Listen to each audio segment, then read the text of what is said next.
ज्येष्ठ शुक्ला निर्जला एकादशी। भीमसेन व्यास जी कहते हैं कि हे पितामह, भ्राता युधिष्ठिर, माता कुंती, द्रौपदी, अर्जुन, नकुल और सहदेव आदि सब एकादशी का व्रत करने को कहते हैं, परंतु महाराज मैं उनसे कहता हूँ कि भाई, मैं विधिवत भगवान की पूजा आदि तो कर सकता हूँ, दान भी दे सकता हूँ, परंतु भोजन के बिना नहीं रह सकता। इस पर व्यास जी कहने लगे कि हे भीमसेन, यदि तुम नरक को बुरा और स्वर्ग को अच्छा मानते हो तो प्रति मास की दोनों एकादशियों को अन्न मत खाया करो। भीम कहने लगे, हे पितामह, मैं तो पहले ही कह चुका हूँ कि मैं भूख सहन नहीं कर सकता। यदि वर्ष भर में कोई एक ही व्रत हो वह तो मैं रख सकता हूँ, क्योंकि मेरे पेट में ब्रक नाम वाली अग्नि है, सो मैं भोजन के बिना नहीं रह सकता। भोजन करने से वह शांत रहती है, इसीलिए पूरा उपवास तो क्या, मैं एक समय भी बिना भोजन किए बिना नहीं रह सक बिना भोजन किए रहना कठिन है। अतः आप मुझे कोई ऐसा व्रत बताइए जो वर्ष भर में केवल एक बार ही करना पड़े और मुझको स्वर्ग की प्राप्ति हो जाए। श्री व्यास जी कहने लगे, हे पुत्र, बड़े बड़े ऋषियों ने अनेक शास्त्र आदि बनाए हैं, जिनसे बिना धन के थोड़े परिश्रम से ही स्वर्ग की प्राप्ति हो सकती है। इसी प्रकार शास्त्रों में दोनों पक्षों की एकादशी का व्रत मुक्ति के लिए लिखा है। श्री व्यास जी के वचन सुनकर भीमसेन नरक में जाने के भय से भयभीत हो गए और कांप कर कहने लगे कि अब क्या करूं? मास में 2 व्रत तो मैं कर नहीं सकता। हाँ, वर्ष भर में एक व्रत करने का प्रयत्न अवश्य कर सकता हूँ। अतः वर्ष में एक दिन व्रत करने से यदि मेरी मुक्ति हो जाए तो ऐसा कोई व्रत बतलाइए। यह सुनकर व्यास जी कहने लगे कि वृष और मिथुन की संक्रांति के बीच ज्येष्ठ के शुक्ल पक्ष की जो एकादशी आती है, उस एकादशी का नाम निर्जला है।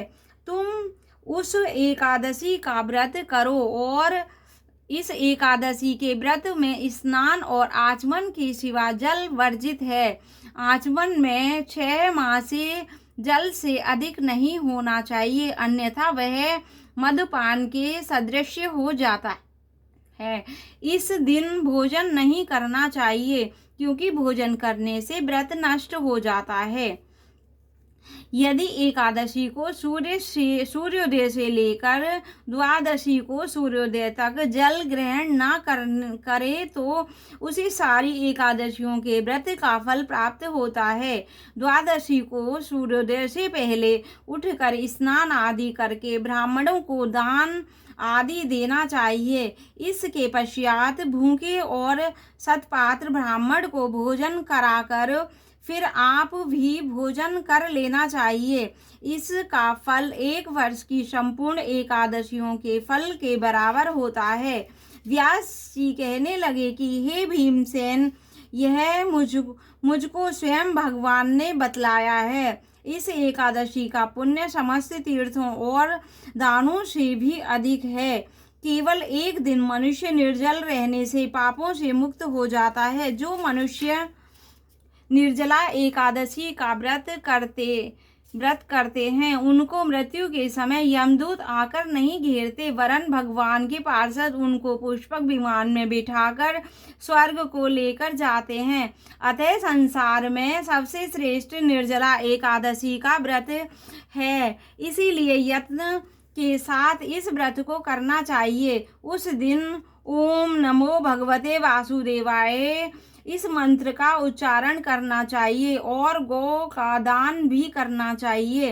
इस प्रकार व्यास जी की आज्ञा अनुसार भीमसेन ने इस व्रत को किया। इसीलिए इस एकादशी को भीमसेनी या पांडव एकादशी भी कहते हैं।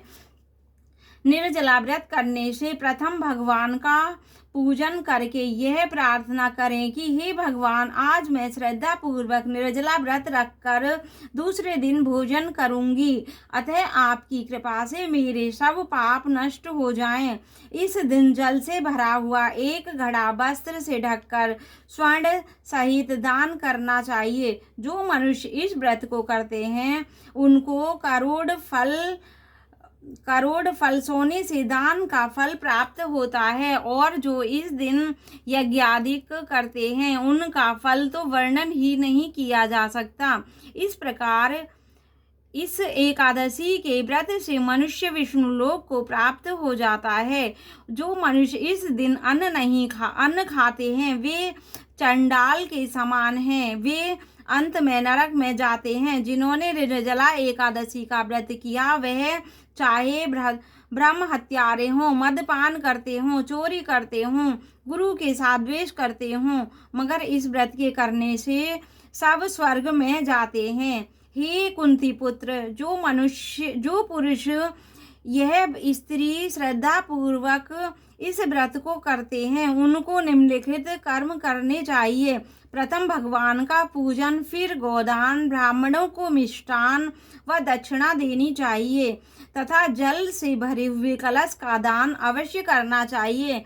निर्जला के दिन अन्य वस्त्र, पात्र, उपान है, जूती आदि का विधान करना चाहिए। जो मनुष्य भक्ति पूर्वक इस कथा को पढ़ते या सुनते हैं उनको निश्चय ही स्वर्ग की प्राप्ति होती है। इस प्रकार एकादशी महात्म का 14वां अध्याय समाप्त हुआ। बोलो विष्णु भगवान की जय।